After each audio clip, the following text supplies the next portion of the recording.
Hello, my name is Johan Seifert and I'm doing a biblical review of looking at the Gospel of Matthew as Jesus the Messiah, the King of the Jews, and how Matthew quotes pieces of the Old Testament and as references to show that Jesus is a Messiah, by basing it and showing how Jesus fulfilled it, how it came to fulfillment in Jesus' life on earth. And in the last 2 weeks, I've been looking at this part of Jesus' life in different scriptures. Last week was exactly the previous verse before this. But this is this is in the time when Jesus was in the desert fasting for 40 days, before he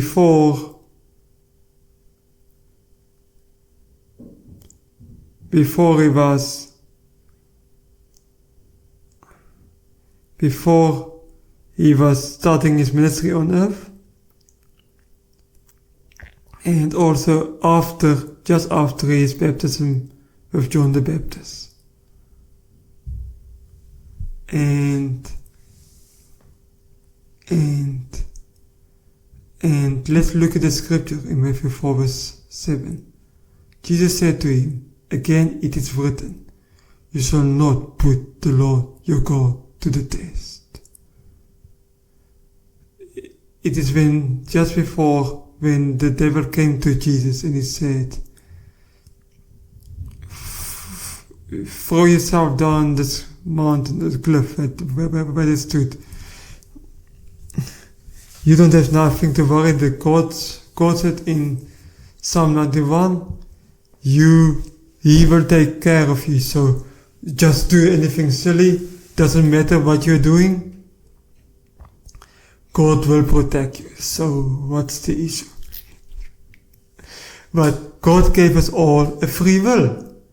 And God gave us the ability to read His Bible, to study His Word, to have people which we trust, believers next to us, in a culture, in a setup, and that we can, when the temptations come, because every person gets tempted, and we must stand firm against it. And sometimes, yes, you must stand firm against it. Sometimes it is to stand up for what is right, sometimes it is not just to sit back and do nothing, because it's also sometimes wrong, and sometimes it's to know when you have to walk away. And that's why we need to read the Bible, that's why we need to pray, that's why we need to be amongst believers in our culture, people which we trust, that we can handle the attacks. So where was this mentioned in the Old Testament? If you go to Deuteronomy 6 verse 16, you shall not put the Lord your God to the test, as you tested him at Massah. So this is exactly very basically identical to what Jesus quoted against the devil. You should not put the Lord your God to test, as you tested him in Massah. Now what happened at Massah? And where was Massah? So we're going to look at Exodus 5 verse 7 now, and then we're going to explain the context a bit. 5 and 7, so we skip number 6 for this specific part.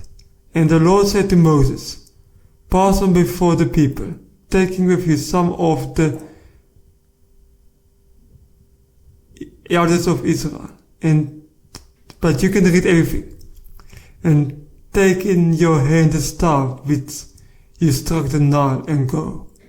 And verse 7, and they called the place Massah and Meribah, because of all the quarreling of the people of Israel. and because they tested the Lord by saying, is the Lord among us or not?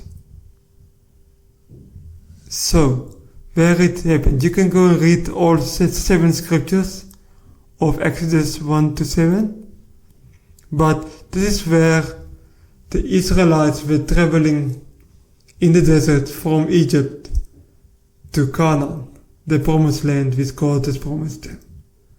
And they had a struggle. There was also a lot of fighting against Moses, of wanting even to stone him a few times and so forth. So there was intense fighting. And there was a place where they didn't have any water.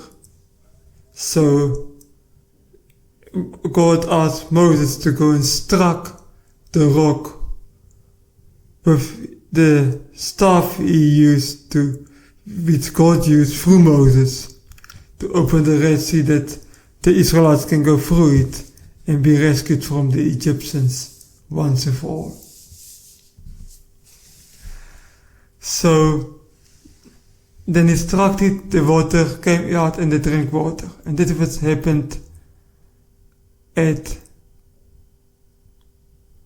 Massa, which was mentioned in Deuteronomy 6 verse 16 and quoted by Jesus in Matthew 4 verse 7.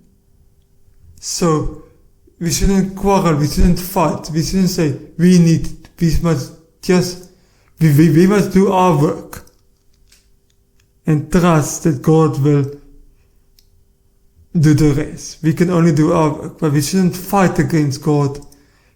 We should just continue to do our part, then and leave the rest up to God. And God uses people, and that's wonderful sometimes. Sometimes God just do a miracle, and that's also wonderful. But we should trust God, but it also just shows that Jesus knew the Old Testament.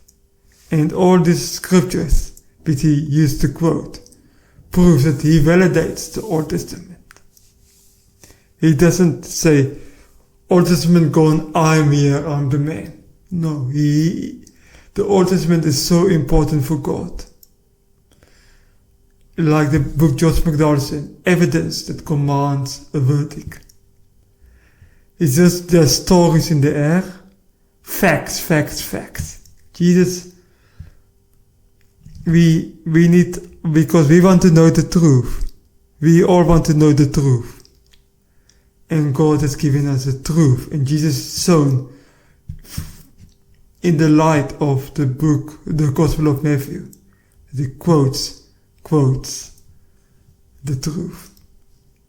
The Old Testament. The New Testament is also truth, but it's validated with the Old Testament. And that's beautiful. It's a beautiful thing. So I hope you found it helpful, and see you next Sunday.